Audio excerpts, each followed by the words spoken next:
con apenas 3.000 soldados contra un ejército de 90.000. Julio César desembarcó en África enfrentando una muerte casi segura. Su flota estaba dispersa, sus enemigos confiados, y sus recursos eran prácticamente nulos. ¿Cómo pudo este hombre, al borde del abismo, transformar una situación desesperada en una de las victorias más decisivas de la historia, cambiando para siempre el destino de Roma? La respuesta yace en una campaña marcada por la audacia, la estrategia y la brutalidad, un momento crucial en la guerra civil entre Julio César y los partidarios de Pompeyo, conocidos como los optimates, donde cada decisión podía significar la gloria o la aniquilación. La victoria de César, con sus tropas experimentadas y sus estrategias ingeniosas, sobre los optimates, quienes contaban además con la ayuda del rey Juba y de Numidia, representaría un paso gigantesco hacia su control total de Roma, y todo comenzó con un viaje condenado por los dioses del mar. A finales de diciembre del año 2047 a.C., Julio César zarpó de Sicilia con un ejército de 6 legiones, una fuerza formidable destinada a enfrentarse a los últimos aliados de Pompeyo en el continente africano. El aire estaba cargado de expectación, pero también de una tensión palpable, pues todos sabían que esta no sería una campaña como las de la Galia, sino una lucha a muerte contra compatriotas romanos. El viaje no fue fácil, casi como si el propio Neptuno se hubiera aliado con sus enemigos. Una violenta tormenta, surgida de la nada con una furia implacable, se abatió sobre la flota de César, dispersando sus barcos de transporte como hojas en un vendaval. Las olas se elevaban como montañas líquidas, y los vientos aullaban con la voz de la destrucción. Cuando finalmente logró alcanzar la costa africana, cerca de la ciudad fortificada de Adrumetum, César se enfrentó a una realidad desoladora. De las 6 legiones que habían partido, solo tenía a su disposición a 3.000 infantes y 150 jinetes, una fracción minúscula de lo que necesitaba para iniciar una conquista. Adrumetum era una plaza fuerte, un bastión pompeyano defendido con celo por comandantes veteranos como Cayo Concilio Longo y Gneo Calpurnio Pisón. La ciudad se alzaba desafiante, sus murallas parecían burlarse de la insignificante fuerza de César. Con la pragmática sabiduría que lo caracterizaba, César intentó primero la vía de la diplomacia, enviando emisarios para negociar con los comandantes locales, pero sus propuestas ni siquiera fueron consideradas. La respuesta fue el silencio y el desprecio. Ante la falta de recursos y tropas suficientes, César ordenó algunos ataques de tanteo para probar las defensas de la ciudad, una serie de escaramuzas calculadas para medir la resolución del enemigo. Sin embargo, pronto se dio cuenta de que tomar la ciudad en ese momento era una imposibilidad. Mientras César planeaba su siguiente movimiento, acampado a la sombra de la inexpugnable ciudad, sus exploradores le trajeron noticias alarmantes. Una gran fuerza de caballería númida, los jinetes del rey Jubaí, se dirigía hacia ellos a toda velocidad.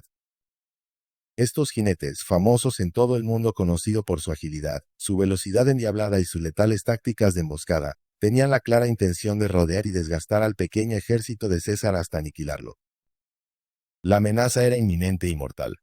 A pesar del peligro, César recurrió a su vasta experiencia en la guerra. Mantuvo a sus hombres en constante movimiento, evitando que fueran cercados, utilizando el terreno a su favor. Su pequeña caballería, superada en número de manera abrumadora, se empleó a fondo para contener los ataques númidas, actuando como un escudo móvil mientras la infantería marchaba hacia un lugar más seguro.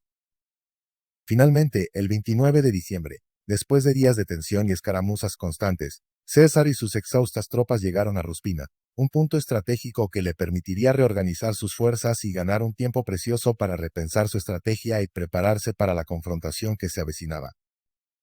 Una vez establecida su base en Ruspina, la prioridad más urgente para César era conseguir suministros. Un ejército, por valiente que sea, no puede luchar con el estómago vacío. El 4 de enero, en una audaz maniobra, dio a la mitad de sus fuerzas, que consistían en unos 9.000 legionarios organizados en 30 cortes gracias a la llegada de algunos barcos perdidos, en una expedición de forrajeo. Consciente de que seguía en inferioridad numérica, mantuvo a sus tropas juntas y en estado de alerta máxima. Pronto, sus exploradores confirmaron sus temores, informando que una fuerza enemiga masiva se encontraba cerca. Los optimates, liderados por los experimentados y feroces generales Petreio y Tito Labieno, este último un antiguo lugarteniente de César en la Galia que ahora lo odiaba con una pasión visceral, no perdieron el tiempo. César, al recibir la noticia, ordenó de inmediato a su caballería y arqueros que salieran de Ruspina para reforzarlo, pero sabía que una confrontación era ya inevitable. Cuando comenzó la batalla, la ventaja de las tropas optimates era abrumadora y evidente. Con una combinación letal de la ágil caballería númida que hostigaba los flancos y una infantería pesada que presionaba el centro, casi lograron rodear por completo a las fuerzas de César. Fue una lucha encarnizada, un torbellino de acero, polvo y sangre. Por un momento, bajo el sol africano, pareció que César lo perdería todo, que su legendaria suerte finalmente lo había abandonado. Sus legiones, estiradas hasta el límite, comenzaron a ceder. Sin embargo, en el momento de mayor crisis, César demostró por qué era considerado un genio militar. Cabalgando entre las filas, con su capa roja ondeando, su voz resonó por encima del estruendo de la batalla, reorganizando a los hombres, arengándolos y usando su experiencia para mantener la formación y evitar un colapso total. Poco a poco, con una disciplina de hierro forjada en innumerables batallas, César logró organizar una retirada estratégica, un movimiento tan difícil como una carga victoriosa, y condujo a sus hombres de vuelta a la seguridad relativa de Ruspina, salvando los restos de su ejército de una aniquilación segura. De vuelta en el campamento de Ruspina, con el sabor amargo de la casi derrota todavía en la boca, César se dio cuenta de que necesitaba cambiar su enfoque. La audacia por sí sola no sería suficiente. Ordenó reforzar las defensas del campamento, convirtiendo Ruspina en una auténtica fortaleza, y tomó la difícil pero sabia decisión de esperar la llegada de más tropas. Mientras tanto, los optimates habían reunido todas sus fuerzas cerca de la ciudad de Útica. Allí se concentraba el ejército principal de Metelo Escipión, que contaba con unos 40.000 infantes pesados, una gran cantidad de caballería y varios miles de tropas ligeras, un ejército que empequeñecía al de César. La fortuna de César, sin embargo, comenzó a cambiar. Uno de sus almirantes, el historiador Salustio, en una audaz incursión naval, logró capturar un enorme suministro de grano en las islas Cercina, resolviendo de un plumazo la crisis de provisiones. Además, y de forma aún más crucial, las legiones xillica, veteranas y leales, finalmente llegaron a Ruspina, trayendo consigo los tan ansiados refuerzos. Con más soldados bajo su mando y los graneros llenos, César decidió reanudar la ofensiva. Pronto demostraría por qué era considerado uno de los más grandes generales de la historia. En una escaramuza cerca de Ruspina se enfrentó a la caballería gala y germánica de los optimates y la derrotó. Durante el combate, Labieno, comandante del ala derecha enemiga, intentó atacar a los valiosos auxiliares hispanos de César. Sin embargo, en su ímpetu, avanzó demasiado, separándose peligrosamente de su ejército principal. César vio su oportunidad perfecta y actuó con la velocidad del rayo. Envió a su propia caballería desde el ala izquierda para atacar la retaguardia de Labieno, creando un movimiento de pinza letal. La caballería númida, más ágil, logró escapar del cerco, pero los jinetes galos y germánicos, más pesados, quedaron atrapados y fueron masacrados. Con estas derrotas iniciales, los optimates, sintiendo la presión, pidieron al rey Juba de Numidia que los reforzara con todo su ejército. Esto habría añadido aún más presión sobre César, pero él ya había demostrado su asombrosa capacidad para cambiar el rumbo de la batalla, incluso en las situaciones más improbables. La guerra por África estaba lejos de terminar, y ahora se dirigía hacia un nuevo punto estratégico, la ciudad de Usita. La ciudad de Usita se convirtió en un punto estratégico vital, ya que proporcionaba el agua esencial para el ejército de los optimates, ahora liderado directamente por Metelo Escipión y apoyado por el rey Jubaí. César, entendiendo que el control de los recursos era tan importante como la victoria en el campo de batalla, sabía que si tomaba el control de la ciudad, debilitaría fatalmente a sus enemigos. Por lo tanto, marchó con sus fuerzas hacia allí y comenzó a construir una serie de fortificaciones impresionantes, una línea de asedio diseñada para presionar a Escipión y romper su posición defensiva sin arriesgar una batalla campal en desventaja. Sin embargo, Escipión no se dejó intimidar fácilmente. A pesar de contar con más de 13 legiones a su disposición, una fuerza abrumadoramente superior, evitó confrontar a César directamente, prefiriendo una guerra de desgaste. En un intento cruel de desestabilizar a César y minar la moral de sus tropas, los optimates recurrieron a la tortura de prisioneros romanos frente al campamento de César, un espectáculo bárbaro diseñado para provocar una reacción iracunda. Pero César, con una frialdad de acero, no reaccionó a la provocación, manteniendo a sus hombres firmes y enfocados en la tarea que tenían entre manos. Mientras los optimates dudaban en atacar, César ganaba un tiempo precioso para reforzar aún más sus tropas. La paciencia estratégica de César dio sus frutos. 2 legiones veteranas más, endurecidas en 1000 batallas, llegaron a su campamento, fortaleciendo significativamente su ejército. Con estas nuevas fuerzas, continuó presionando Cita con bombardeos de su artillería de asedio. La presión constante y la demostración de la creciente fuerza de César comenzaron a surtir efecto en el campo enemigo. Esto provocó que algunos de los soldados enemigos, especialmente auxiliares galos e hispanos que habían servido bajo César en el pasado, desertaran al bando romano. Aún así, sin suficientes suministros para un asedio prolongado y viendo que no podía provocar una batalla directa en sus propios términos, César tomó otra decisión calculada. Decidió retirarse de nuevo a Ruspina, consolidar sus ganancias y esperar aún más refuerzos. Allí recibió otras 2 legiones, y con un ejército ahora considerablemente más grande y con la moral por las nubes, comenzó a marchar hacia Tapso, una ciudad costera crucial para los siguientes pasos de su campaña y el lugar donde buscaría la batalla decisiva. En febrero del año 2046 a.C., César llegó a Tapso y, sin dudarlo, decidió asediar la ciudad. Su estrategia era audaz y brillante. Bloqueó el acceso por mar con su flota, cortando cualquier posibilidad de reabastecimiento o escape por esa vía, y comenzó a construir una formidable línea de fortificaciones para aislar la ciudad por tierra. La geografía del lugar era clave, con extensas marismas que dificultaban el acceso. La única manera para los optimates de llegar a la ciudad era rodear las marismas o atacar directamente las defensas romanas. Escipión, sin embargo, eligió un enfoque más cauteloso, fiel a su naturaleza. Movió a sus tropas hacia el lado este de la ciudad, donde comenzó a construir un campamento propio. Para proteger a los trabajadores, desplegó su ejército en formación de batalla, pero César, con su ojo clínico para los detalles, notó algo crucial. Los soldados de Escipión estaban cansados y desorganizados después de una larga y ardua marcha. Él, por otro lado, tenía a sus tropas descansadas y listas para el combate. A pesar de la disparidad numérica, pues César contaba con unos 60.000 soldados mientras que los optimates superaban los 90.000, la ventaja táctica estaba de su lado. El 6 de abril, el día de la batalla, Escipión había organizado a sus tropas en 3 líneas de infantería, con la caballería y la infantería ligera protegiendo los flancos. Al frente de su formación posicionó a sus elefantes de guerra, bestias imponentes cuyo propósito era sembrar el pánico y el caos en las filas romanas. César, siempre estratégico, también formó a sus tropas en 3 líneas, pero con una modificación genial. Mezcló a los soldados veteranos con los reclutas más nuevos, una táctica diseñada para mantener la moral alta en toda la línea y equilibrar la experiencia en el campo de batalla, asegurando que los novatos se sintieran apoyados por la firmeza de los veteranos. Posicionó a sus arqueros, honderos y caballería en los flancos, pero su movimiento más brillante fue dejar a su quinta legión, la Legio Calaudae, como una reserva especializada con una única y aterradora misión: encargarse específicamente de los elefantes. Durante un tiempo, los dos ejércitos se enfrentaron en un silencio tenso, una calma premonitoria antes de la tormenta.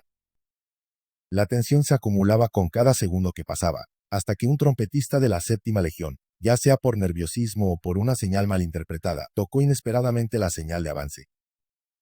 César, al notar el movimiento y sintiendo que el momento era propicio, no dudó. Con un gesto de su mano, ordenó a todo el ejército atacar. La batalla de Tapso había comenzado. La carga de las legiones de César fue atronadora.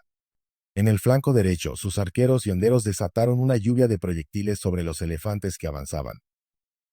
Las flechas silbaban en el aire, encontrando su blanco en los costados y, crucialmente, en los ojos de las enormes bestias. El dolor y el pánico se apoderaron de los animales, que en su confusión y agonía retrocedieron, arrollando y aplastando a sus propias tropas optimates en una escena de caos y horror. En el flanco izquierdo, los otros elefantes lograron avanzar, pero las tropas de César ejecutaron una maniobra perfectamente ensayada, abriendo sus filas para dejar paso a la quinta legión. Los legionarios de la Legio Utica se enfrentaron a los animales directamente, sin miedo. Atacaron con una precisión quirúrgica, clavando sus pilas en los ojos y los puntos vulnerables de las bestias, mientras los trompetistas hacían sonar sus instrumentos con una estridencia ensordecedora, un sonido diseñado para asustar a los elefantes.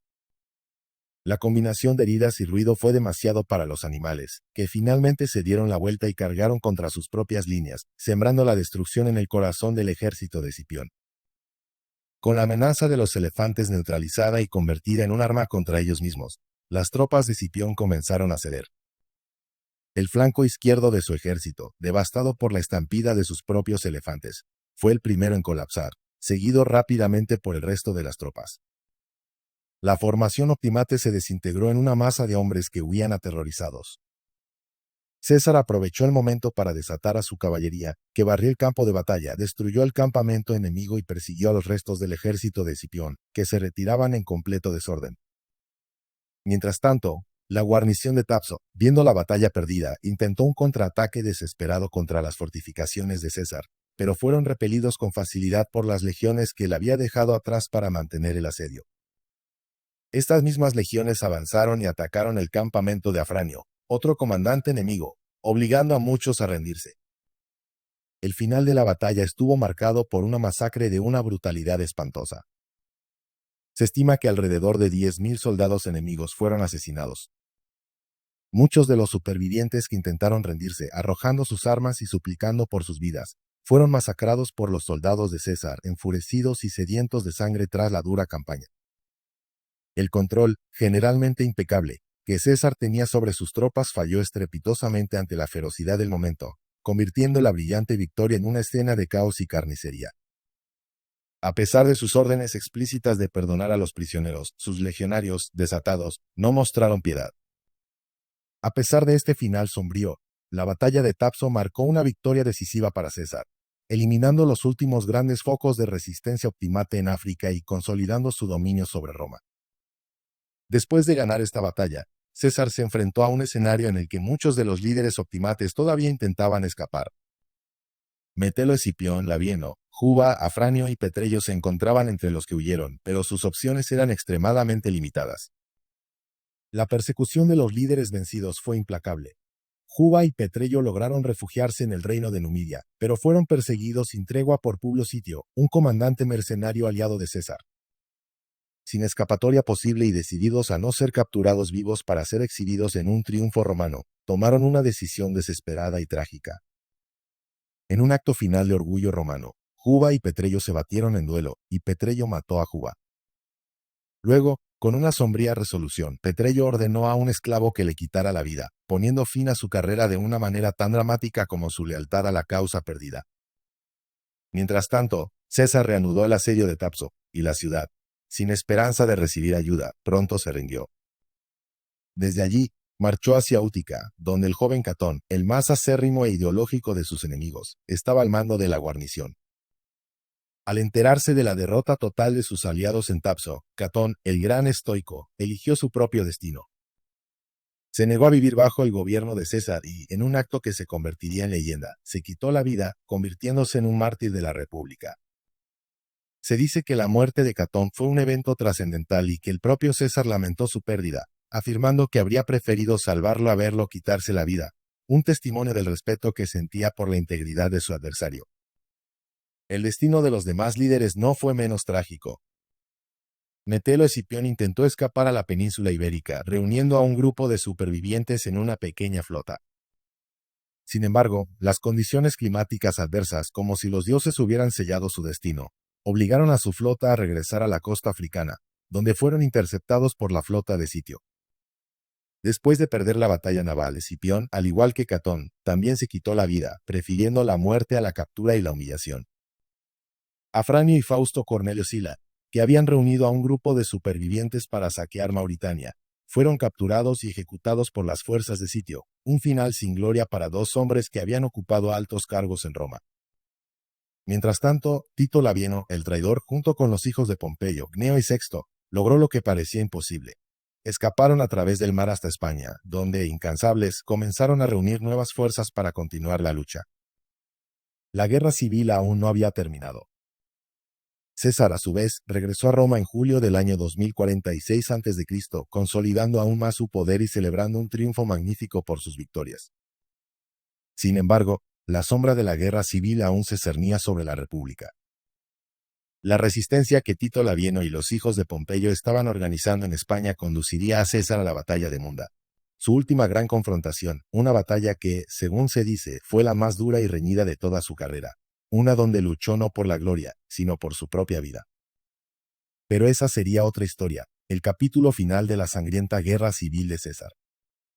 La campaña africana, desde su inicio desesperado hasta su culminación en la victoria total de Tapso, quedaba como un testimonio eterno de su genio militar, su inquebrantable perseverancia y la brutal realidad del poder en la antigua Roma, donde el destino del mundo se decidía con la espada y la sangre de sus propios ciudadanos.